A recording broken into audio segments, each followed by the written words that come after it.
ce qu'on peut faire, c'est qu'on peut revenir un petit peu sur le classement général, messieurs, notamment sur le père Quintana, qui a montré de belles choses cette semaine, notamment il est passé à l'attaque. Qu'est-ce que tu en penses, toi, JB, de ce Nero-là? Euh, qu'il n'est pas au niveau auquel il avait été en 2020, en début de saison, où il était vraiment, vraiment stratosphérique, mais qu'on commence à retrouver un Quintana un peu plus à la lutte avec les meilleurs en montagne. Dans notre papier de début de saison sur les coureurs qui vont rebondir cette saison, on avait parlé du cas Quintana et j'avais mis en tant que pari qui ferait top 3 de Paris-Nice. J'étais pas si loin que ça, j'y ai cru cet après-midi pendant quelques instants après la crevaison de Martinez, mais on sent qu'en montagne, il retrouve quand même un niveau, bon, on va dire, c'est le niveau qu'il avait quand il faisait deuxième du tour, mais il retrouve le niveau de quelqu'un qui peut jouer les premiers rôles sur un grand tour et globalement sur les courses d'une semaine. Après, bon, il va falloir qu'il règle le problème du chrono, parce que par contre, ce niveau-là, il l'a un peu perdu. Puis bon, un jour, il faudra quand même parler du niveau qu'il a dans les bordures. Euh, je ne sais pas si un pur grimpeur de son gabarit a déjà eu ce niveau-là dans les bordures, mais entre lui et Bernal, on a quand même deux phénomènes de bordure assez dingues.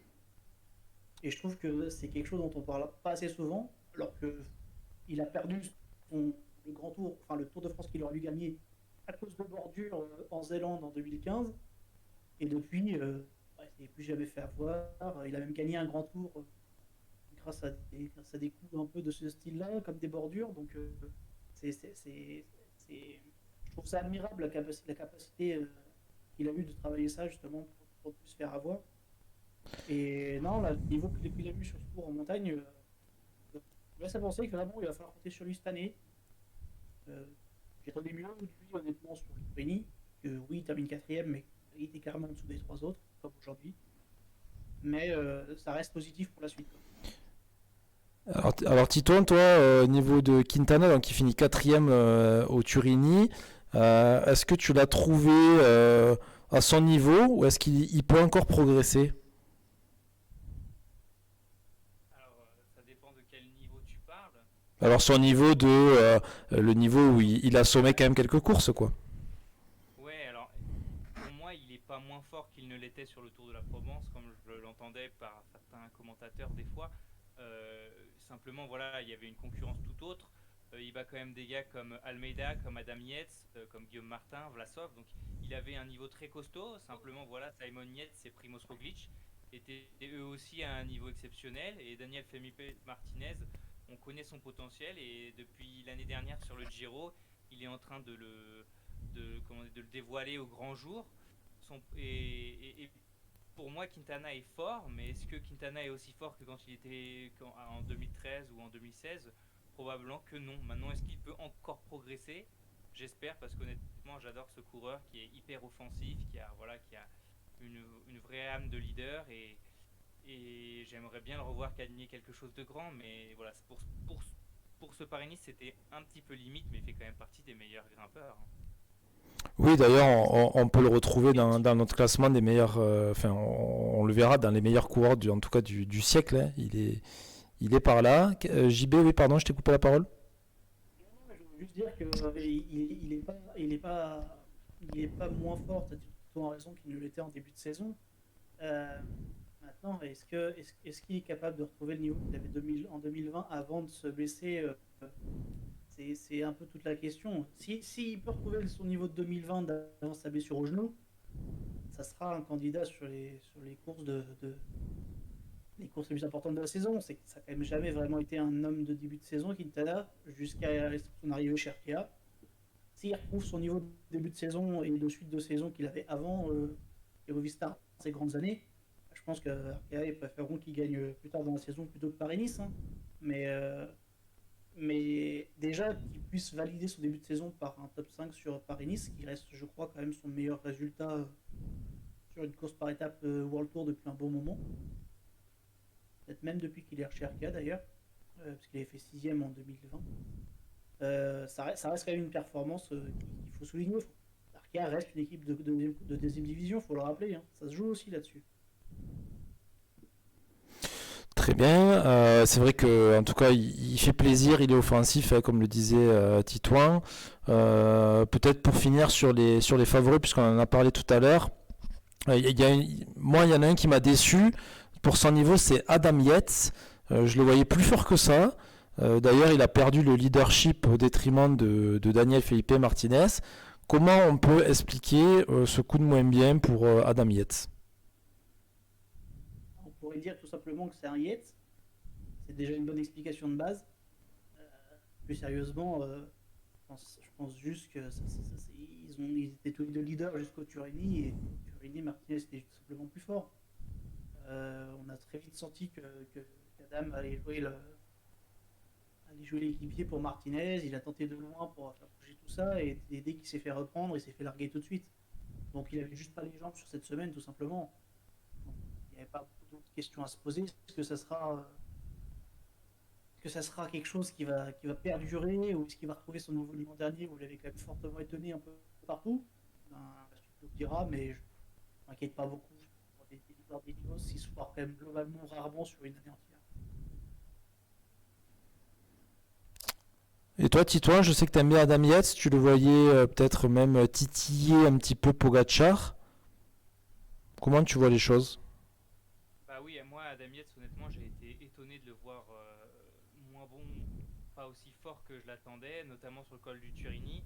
On sait qu'il aime bien ses courses de côte avec une seule ascension, un peu comme sur l'UAE Tour. Il a été le seul capable de faire jeu égal avec Tadej Pogacar. Il n'a pas le même finish que le Slovène, mais il est au moins aussi fort. Donc voilà, Adam Yates, c'est comme son frère. Il est un peu plus régulier que son frère, mais malgré tout, il a quand même des passages plus ou moins bons. Peut-être que la météo ne lui convenait pas forcément très bien. Et d'un autre côté, je me dis que voilà, la vérité du mois de mars n'est pas celle de juillet. Adam a encore le temps de monter en puissance, a encore le temps de progresser. Il se peut très bien que voilà, Adam ait eu un coup de moins bien aujourd'hui. Il était peut-être un peu moins, peut-être un petit peu malade. Voilà, on ne sait pas non plus tout. Donc je ne vais pas me baser non plus sur ce Paris-Nice, mais c'est vrai que je m'attendais à beaucoup mieux que ça.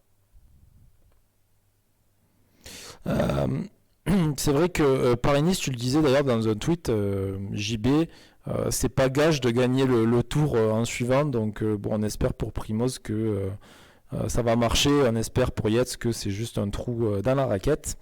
Euh, on peut passer sur les sprinters, puisqu'il y avait un grand nombre de sprinters cette année sur Paris-Nice, et pourtant très peu d'étapes qui leur convenaient. Comment on peut expliquer ça? On peut faire venir des sprinters, on sait qu'ils vont souffrir, qu'il va faire froid et qu'ils ont quasiment aucune opportunité de gagner. Quel est l'intérêt? Ben, des fois, c'est justement de les faire travailler plus que de les faire gagner, même si on sait qu'un sprinter marche mieux après des victoires sur un parcours facile qu'après avoir travaillé sur le reste. Mais, euh, euh, mais c'est sûr que faire venir les sprinters sur Paris-Nice cette année, ça avait quand même pas un très grand intérêt. Surtout quand on sait que l'étape d'Orléans allait être faite, allait avoir des bordures et que du coup, il y en aurait une partie potentiellement qui pouvait se faire dégager avant même le sprint. Et c'était à peu près la seule étape où les sprinters pouvaient vraiment gagner. Et d'ailleurs, c'est ce qui s'est plus ou moins passé. Les purs sprinters n'étaient pas vraiment là les autres jours. Euh, En plus, ils ont réussi sur l'une des rares opportunités qu'ils avaient bien gérées sur un terrain difficile. Ils ont réussi à se faire piéger par Mathieu Burgodeau, alors qu'ils auraient pu à peu près se jouer une victoire sur un terrain difficile. En tout cas, ceux qui étaient passés, comme Pedersen pardon, et Grimaille, il y avait Van Aert. Bon, Van Aert passe partout, donc c'est Finalement, différent, mais ces trois-là, ces trois sprinters, eux, ils avaient leur place sur ce Paris-Nice parce qu'ils sont capables de passer les bosses. Girmay, Pedersen, Wout van Aert. Par contre, voilà, on se demande pourquoi des coureurs comme Jacobsen ont été alignés ici plutôt que d'aller sur Tirino. J'avoue que moi, c'est vraiment un énorme mystère de voir Jacobsen ici, de voir Groenewegen sur Paris-Nice, pour moi c'est inconcevable, sachant qu'il y avait des étapes beaucoup plus faciles sur le Tirreno et beaucoup plus d'opportunités de gagner. Il y avait au moins 3 chances pour les sprinteurs sur le Tirreno, une seule réelle pour Paris-Nice. Donc voilà, ce choix est assez incompréhensible. Autant Pedersen, voilà, ou Van Aert, tous ces sprinters, punchers, d'accord, mais les autres c'est incompréhensible.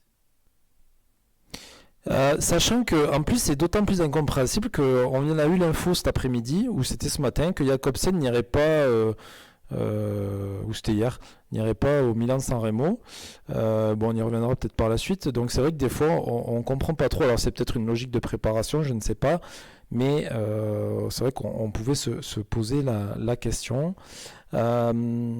Pour terminer sur Paris-Nice, en quelques mots, hein, on va être très rapide, très bref, s'il vous plaît. Je sais que vous aimez parler, mais logique de temps. Votre surprise, votre bonne surprise et votre mauvaise surprise de la semaine. Sur Paris-Nice, Oui.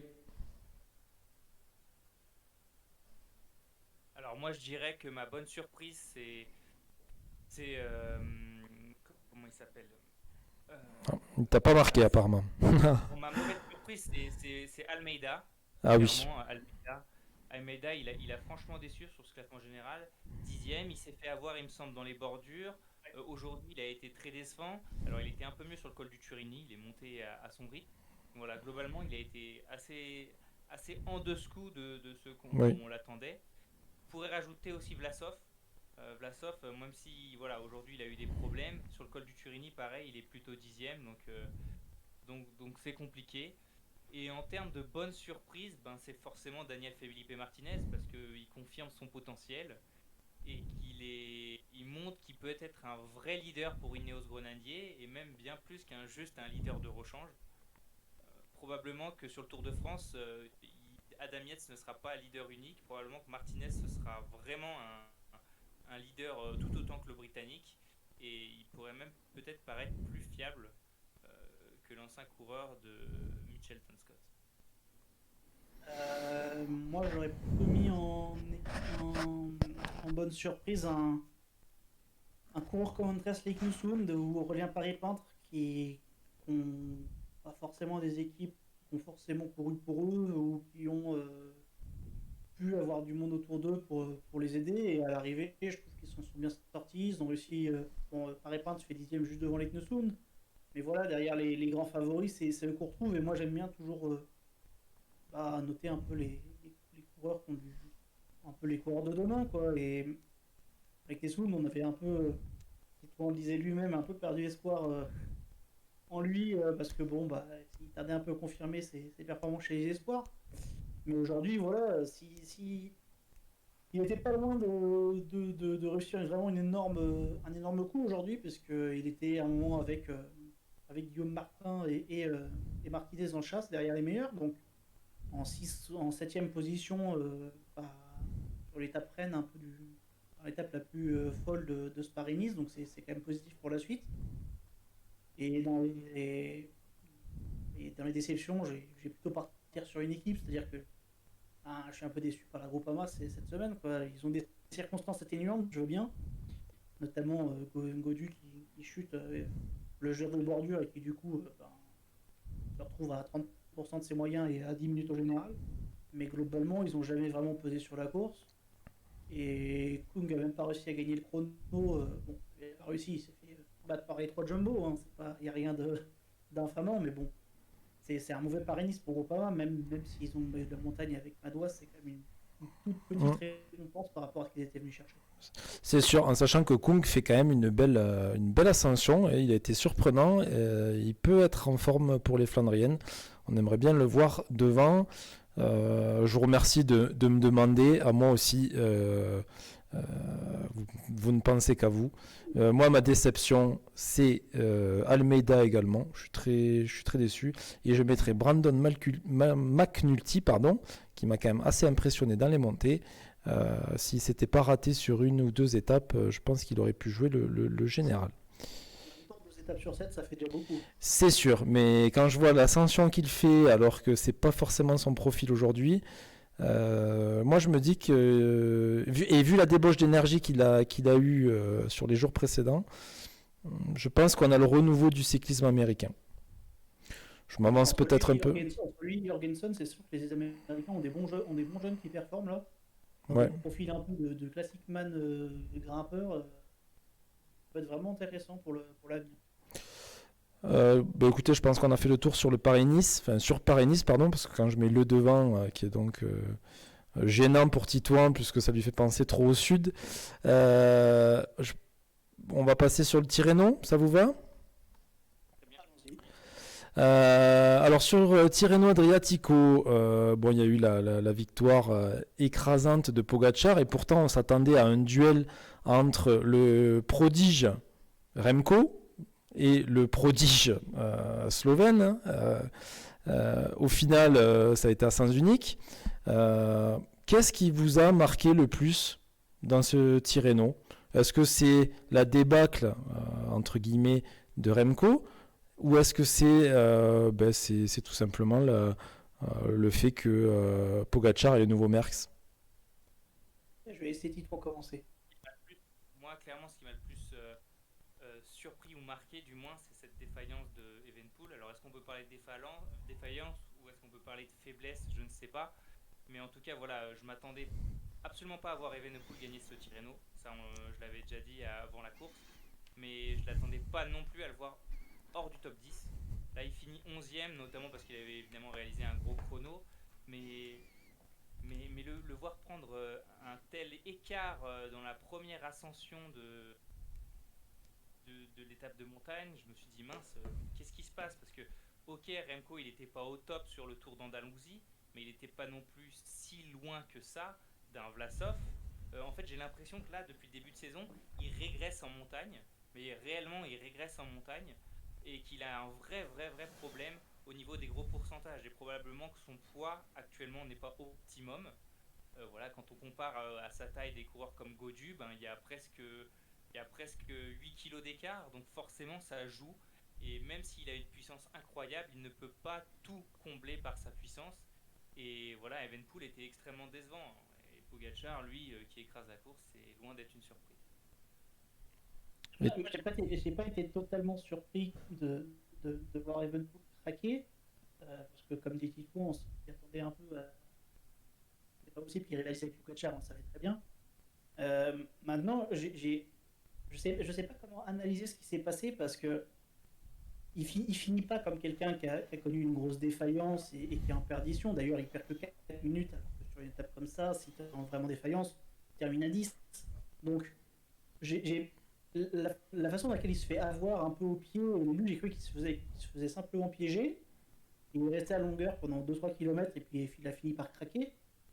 Mais je doute que ça soit ça parce que le profil de l'étape rend la chose complètement impossible, ou en tout cas, si c'est le cas, c'est une faute professionnelle. Mais à direct, sans avoir vu le reste de l'étape, j'aurais pensé que c'était une. Merde, comment ça s'appelle une fringale. Une frère. Parce que c'est comme ça, d'un coup, c'est un peu. Voilà, la première montée, il n'a pas réussi à la suivre. Puis derrière, au bout de 2-3 km, il a fini par se mettre à son rythme, mais il n'a pas tant craqué que ça. À l'arrivée, il perd 2 minutes par rapport aux autres favoris. Bon, il était moins bien, il a eu un problème, mais il a limité finalement à l'arrivée, donc c'était un peu difficile à juger. Maintenant, c'est vrai que comme dit Titouan, on a l'impression que depuis un an, en montagne, il y a quelque chose qui ne va pas. Et moi, je pense qu'on a tendance à beaucoup trop sous-estimer les conséquences de sa blessure sur la montagne. Des gentilles montagnes, là, on ne dépasse pas les 1300 mètres d'altitude. Non, mais quand je dis... kilomètres. Donc qu'est-ce que ça serait sur une ascension comme le Turini? Je pense que le Turini lui aurait fait beaucoup moins mal dans le sens où c'est une ascension assez régulière et il aurait pu se mettre à son rythme beaucoup plus facilement. Mais ce que je veux dire, c'est qu'il a du mal globalement dès que ça monte actuellement. Voilà, il a gagné une étape un peu de moyenne montagne, mais c'était facile, entre guillemets, c'était du 5-6%, donc niveau puissance, c'était parfait pour lui. Mais je trouve qu'en montagne, son coup de pédale n'est pas celui qu'il avait par exemple en 2020 quand il écrasait le Tour de Burgos en mettant quasiment une minute à Carapace.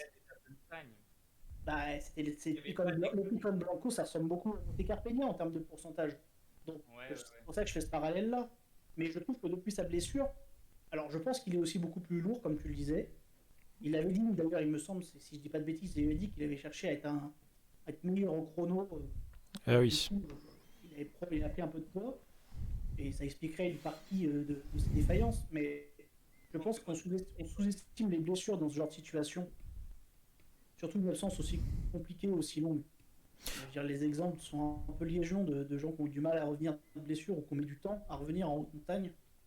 Donc, je pense qu'il ne faut pas l'enterrer pour la suite en montagne, très clairement.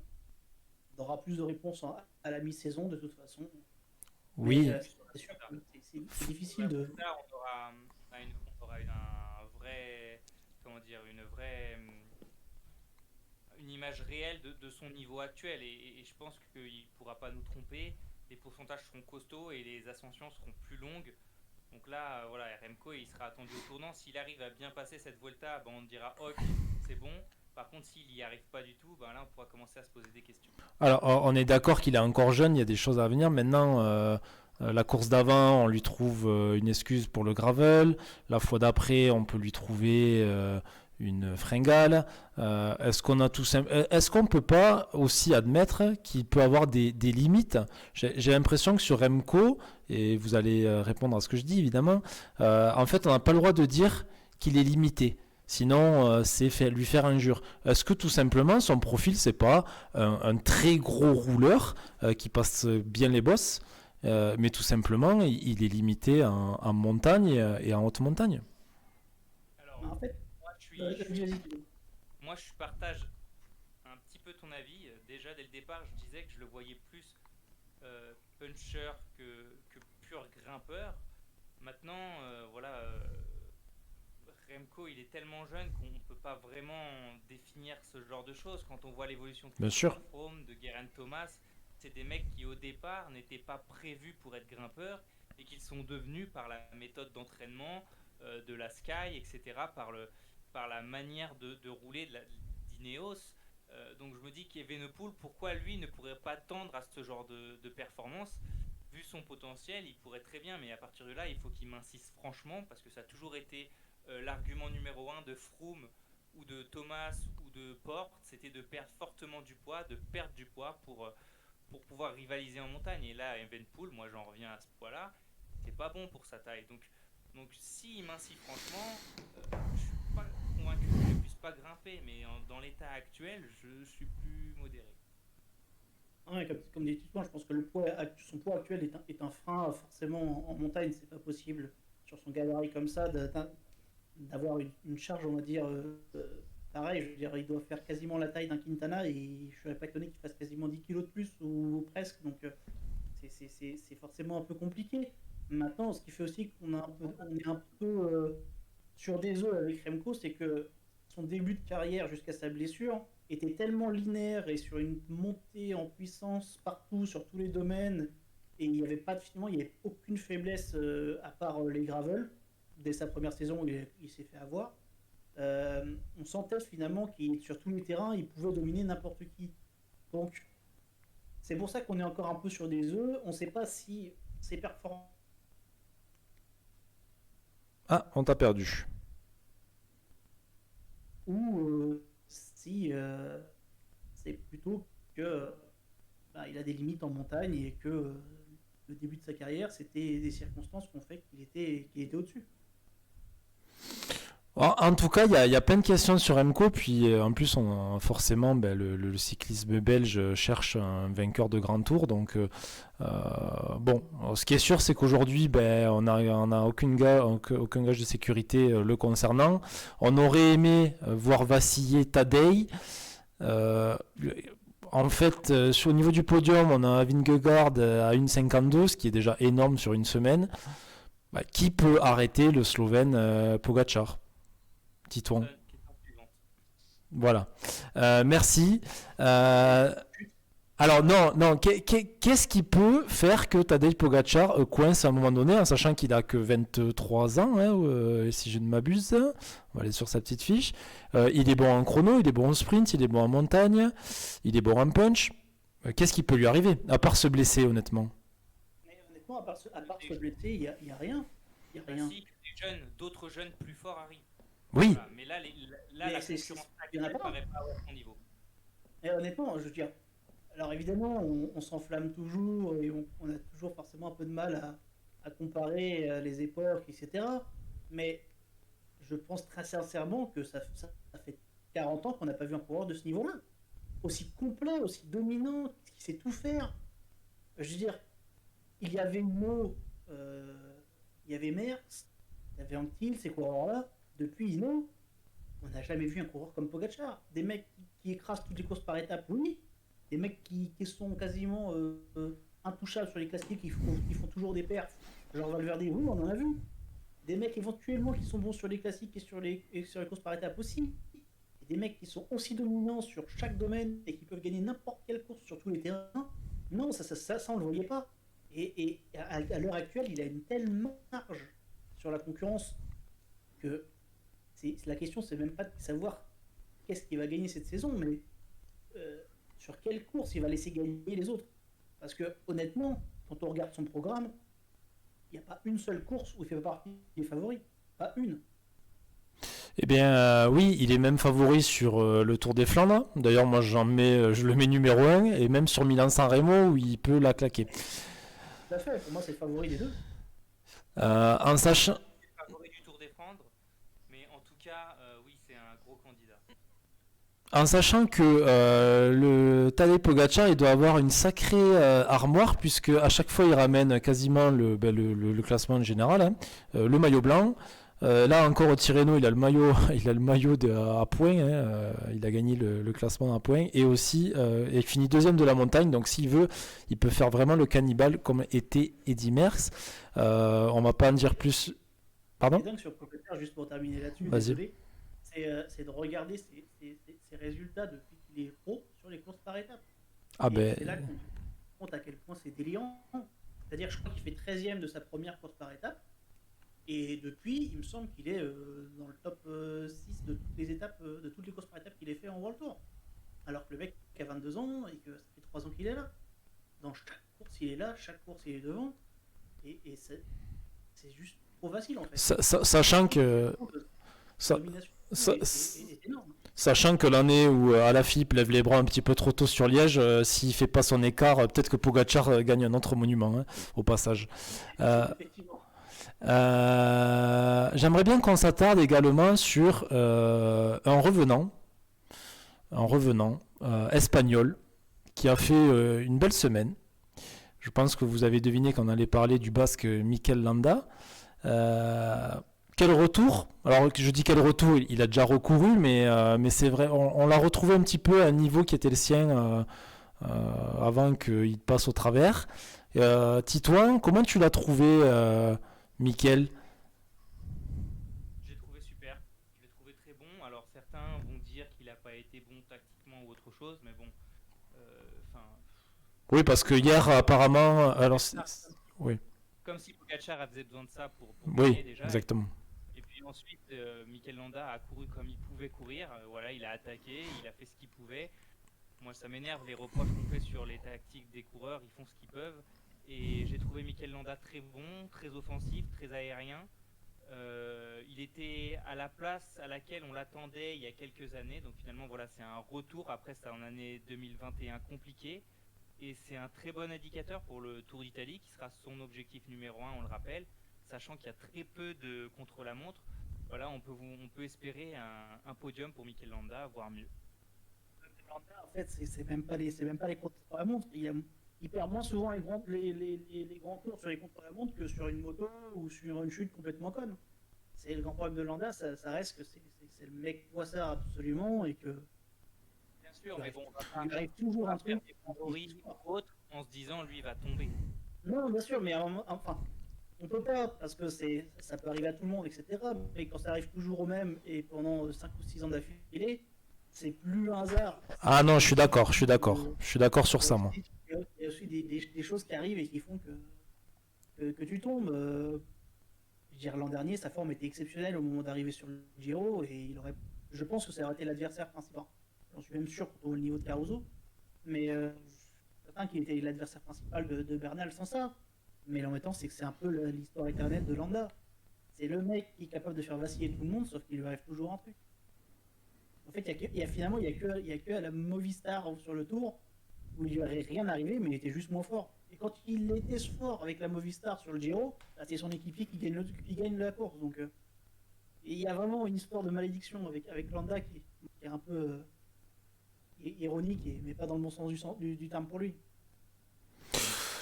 Oui, moi je partage sur le fait que au bout d'un moment, quand tu es tout le temps poissard, c'est soit que tu te places mal, soit tu es dans les cassures, et tu es mal placé, tu es mal positionné, soit tu crèves souvent parce que tu pas au bon endroit aussi. Hein.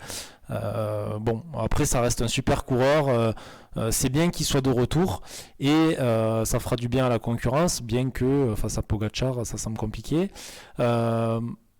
Au niveau des Français, il y a Thibaut Pinot qui a fait belle impression sur la dernière étape de montagne, hein, pas celle d'aujourd'hui. Il est monté crescendo, d'ailleurs depuis le début d'année, il monte crescendo.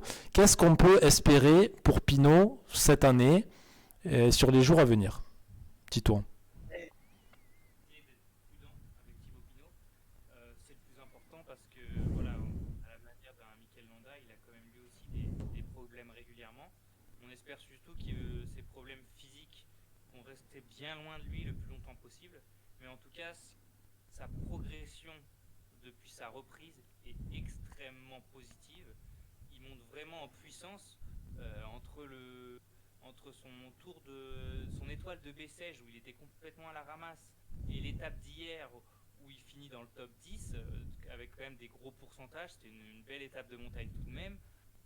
Voilà, on voit une vraie évolution favorable, une vraie progression de la part de Thibaut Pinot. Et moi, je suis assez optimiste, mais comme je le dis, je préfère rester mesuré. Mais voilà, son calendrier, je ne sais pas si tu peux nous le partager, Quentin, sur l'écran, mais à mon avis, il va continuer de monter en puissance. L'idée, ce serait, je pense, qu'il enchaîne les courses à étapes. J'aimerais bien qu'il fasse le Tour de Catalogne ou le Tour de Romandie notamment, ce serait vraiment parfait. Et qu'il continue à monter progressivement en puissance pour arriver sur le Tour de France au top, parce qu'un Thibaut Pinot au top peut être un Thibaut Pinot sur le podium du Tour de France. Alors, tu m'expliqueras comment on fait pour aller voir le calendrier de Thibaut Pinot sur PCS. Il est à droite. Participation, à droite, en dessous de ses équipes. Ah, pardon, voilà. Très bien, j'apprends aussi en même temps. C'est pas hyper fourni, mais Tour de Romandie, Tour de Suisse, c'est quand même, oui, c'est quand même solide. Il a un parcours, on va dire, très classique pour le Tour de France, c'est-à-dire Tour de Romandie, Tour de Suisse, Tour de France. Généralement, le Tour de Romandie, c'est une très bonne préparation. On avait fait une enquête là-dessus l'année dernière dans notre premier mag, où on expliquait qu'en fait, je ne sais plus quel est le pourcentage, mais une grosse partie des vainqueurs depuis 2010 participent tous au Tour de Romandie, que ce soit Cadel Evans. Cadel Evans, c'est vraiment la statistique, il dit la fois où il y participe, il gagne le Tour. Voilà, et ensuite le Tour de France ou le Tour de Suisse ou le Dauphiné, puis le Tour de France. C'est sûr que c'est presque. Moi, j'ai envie de dire cette année, c'est presque un peu dommage de le voir sur Tour de France parce que j'ai l'impression que les opportunités pour lui seront meilleures sur des Giro, par exemple, courses qu'il affectionne particulièrement. Alors, on sort un petit peu du débat Tirreno, mais l'Italie, ça le réussit plutôt pas mal. JB. Et puis surtout, Oui, je rajoute juste ça, mais c'est surtout que plus il sera loin de Pogacar, Oui, il sera loin de bien sûr. Pogacar, mieux il se portera. Oui, c'est sûr. De toute façon, c'est valable pour tout le monde. Hein.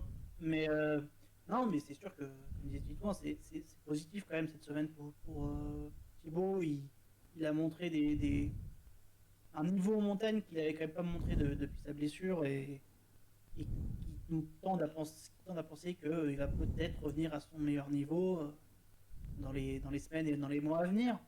En début de saison, quand on en avait parlé aussi dans les coureurs à la relance, et c'est vrai que c'est l'objectif pour Pinot plus que de faire podium du Tour parce que ça serait quand même très compliqué cette saison.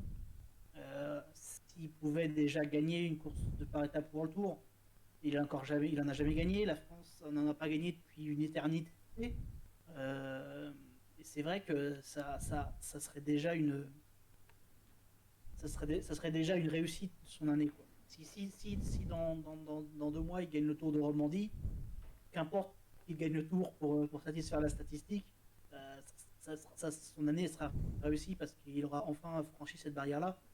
Et, et ce serait quelque chose de très fort déjà.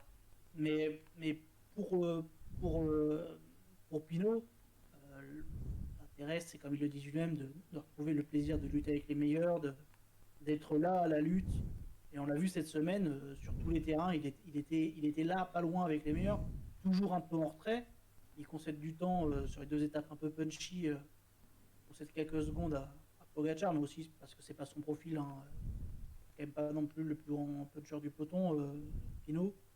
Mais il est là, il monte en puissance. Alors, vous aviez terminé sur Thibaut, c'est ça? Bah, je pense, oui. On peut finir sur ce Tirreno avant d'enchaîner un tout petit peu sur Milan-San Remo, peut-être sur, encore une fois, la belle surprise de la semaine. Alors, je vais commencer, c'est pas très poli, mais au moins, ça me permettra peut-être de vous lancer sur un sujet. Moi, j'ai été agréablement surpris par Jay Hindley. C'est un débat qu'on a souvent avec Titouan sur le petit Jay, où on disait que le Giro 2020 c'était ultra. Enfin, le niveau était très décevant et que Hindley n'arriverait plus jamais à quelque chose. Hein. En fait, il a montré qu'il était là et je voulais le mettre en avant. Et après, au niveau des déceptions, j'en ai pas spécialement, puisque alors si, Emmanuel Burman pour la Bora, qui lui par contre est passé complètement au travers, et je sais pas si on le retrouvera au niveau du tour qu'il avait fait, où il avait fini 4ème. Très vite fait pour vous, la belle surprise. Moi, je dirais que la belle surprise, c'est évidemment Timen Arensman, 10ème. Voilà, je m'y attendais pas. On peut rajouter Thibaut Pinot, comme on l'a dit, mais comme on a déjà parlé, je vais passer là-dessus. Et donc, bonne surprise, Timen Arensman. Et la déception, Miguel Angel Lopez, qui n'était pas dans le jeu. Ah ben, je savais même pas qu'il y était. Il est vraiment passé au travers. Ouais, je vais faire comme Titouan. De toute façon, je vais faire un petit bilan en mode Deep Rivals Manager, puisque Arensman en satisfaction de la semaine, c'est vrai que je l'attendais pas à ce niveau-là. Je savais qu'il était capable. Deuxième du tour de l'avenir, en étant l'un des rares à rivaliser un peu avec Pogacar, c'est quand même qu'on a des qualités, mais il ne s'est pas encore montré sur les courses par étapes à ce niveau-là. Son premier top 10 en World Tour, ça peut être un déclic. Et puis, au niveau un peu déception, je vais rester dans les coureurs un peu plus connus et dire j'attendais quand même un peu mieux de Fortunato. Il était loin après le chrono, donc il n'avait pas grand-chose à jouer au général, et on profite de l'étape de Carpegnas, et même son équipe Rosa qui a attaqué, donc un peu déçu. Il fait une deuxième partie de saison très bonne l'an dernier, et c'est le leader de Eolo. Donc il faudra quand même qu'il fasse un peu mieux au niveau World Tour. On va voir, c'était peut-être juste une semaine où il n'avait pas les jambes. Ok.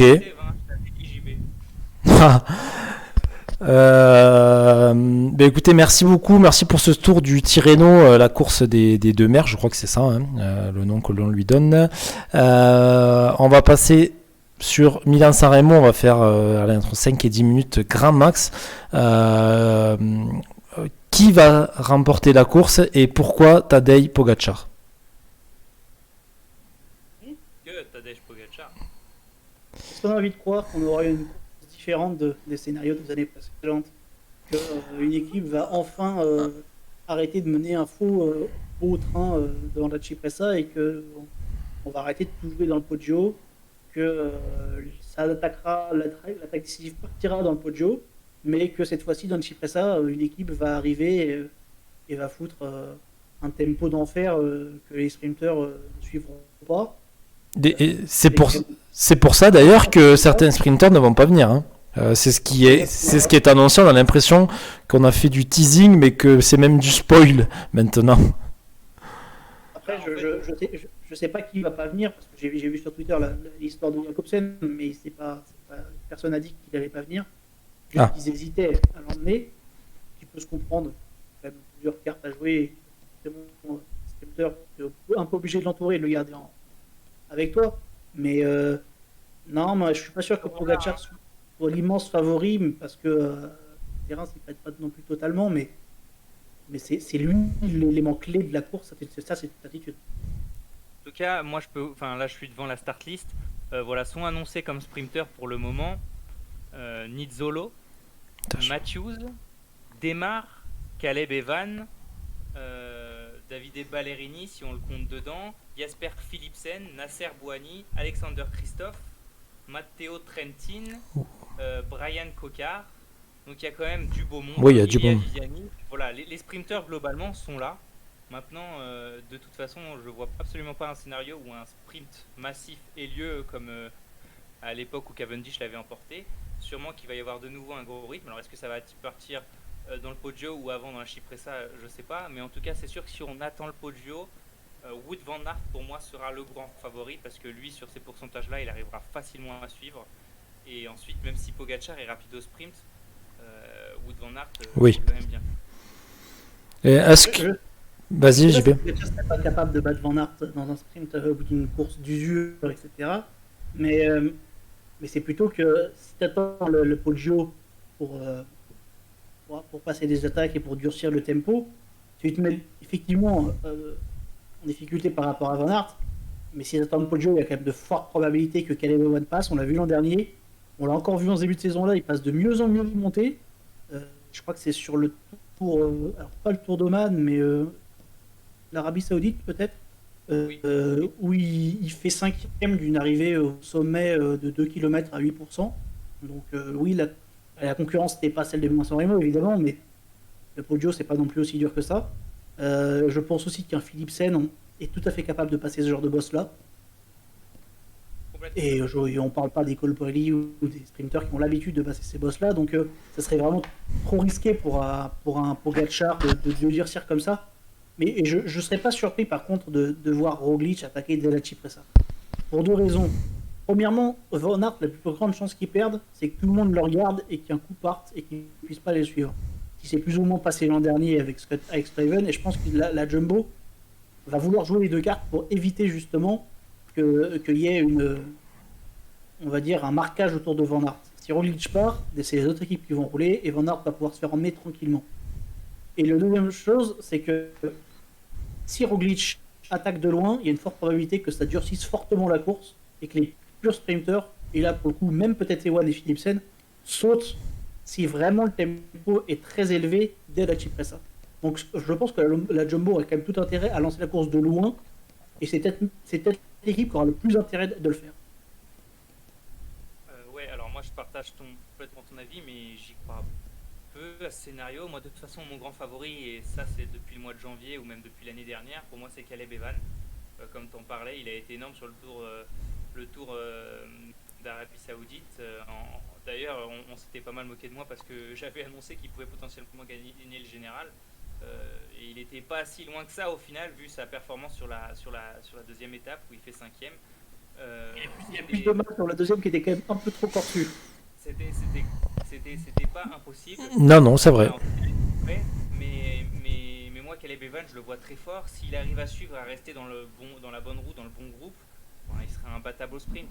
Maintenant, la question, c'est est-ce que quelqu'un arrivera à se jouer de tout le monde, comme c'est le cas assez régulièrement ou non.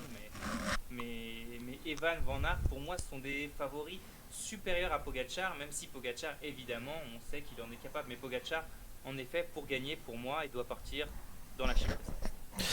Il y a un gros frein aux ambitions d'Ewan. Il peut passer outre pour s'imposer, mais il va quand même devoir composer, sauf énorme surprise, seul. On l'a vu les dernières années, Ewan à partir du Poggio, il est tout seul. Il n'a personne pour l'aider, et malheureusement, dans le final du Poggio, dans le final de Milan-San Remo qu'on a ces dernières années, à savoir des attaques un peu dans tous les sens, il va quand même falloir qu'il y ait un bon coup de main de ses adversaires pour que les attaques ne se fassent pas piéger. Si ses adversaires se disent Ewan, c'est à lui de bosser, c'est lui le favori, il n'a aucune chance de gagner. Parce qu'il ne pourra pas aller chercher tout le monde, c'est une évidence. C'est le problème d'être le meilleur sprinter du monde dans ces situations-là. Van Aert peut espérer gagner en solitaire, Ewan non. Ewan, il a besoin de gagner dans un groupe. Et l'embêtant, c'est qu'il va se retrouver tout seul. Et tout seul dans ce genre de scénario-là, surtout sur un final de Milan-San Remo, c'est quand même très compliqué de gagner dans ces situations-là. s'il est dans un petit groupe de 5-6, il n'y aura pas de problème, tout le monde va rouler, tout le monde va vouloir aller au sprint, probablement en tout cas. Autant si c'est un petit groupe, comme on a vu l'an dernier, hein, dans la descente, ils sont une quinzaine, plus ou moins groupés au moment où Stuyven part. Et derrière, personne ne veut faire l'effort parce que tout le monde est tout seul. Donc c'est le gros écueil pour Ewan, c'est que son équipe est quand même très faible pour l'accompagner sur le final de San Remo. Oui, après, il est capable d'y arriver. Je pense qu'il a montré de belles choses l'année dernière. Après, on verra ce que ça donnera. Si vous deviez vous mouiller pour donner un vainqueur. Caleb Evan. Très bien. JB. Ouais, je vais rester sur Pogacar. Et moi, je vais jouer la surprise. Je me démarque de vous deux. Hein. Je prends des risques. Je suis un homme de risque. Je mets Matteo Trentin. Matteo Trentin, qui me semble bien en forme. Et je le vois bien remporter chez lui un monument. Voilà, écoutez, on en a fini. Écoutez, je vous remercie. Peut-être un mot de la fin. Titouan, tu veux terminer en disant quelque chose? Simplement vous dire que voilà, si vous aimez notre travail, n'hésitez pas à aller lire notre dernier magazine. Voilà, c'est notre premier magazine premium, mais c'est aussi une manière pour nous de récompenser notre travail et d'un petit peu rentabiliser notre investissement énorme depuis plus d'1 an maintenant. Voilà, le but c'est notamment de couvrir nos frais avec le site, etc. Donc voilà, n'hésitez pas à nous encourager en vous abonnant à notre magazine. On a des retours très positifs, on espère qu'il vous plaira aussi. Et de toute façon, nous, quoi qu'il arrive, on va continuer de faire de notre mieux. Oui, puis le magazine, c'est énormément de travail. Alors, vous pouvez retrouver justement une analyse sur Milan-San Remo qu'a fait Titouan et qui pourra justement vous donner envie de suivre Milan-San Remo et surtout d'analyser un petit peu ces dernières années ce qui a pu se passer. Il y a aussi pas mal d'analyses vraiment de fond, hein, donc ça, vous pouvez le retrouver uniquement sur le magazine. JB, toi, tu voudrais finir par quoi, à part nous dire qu'Arnaud Démare a complètement foiré son sprint cet après-midi?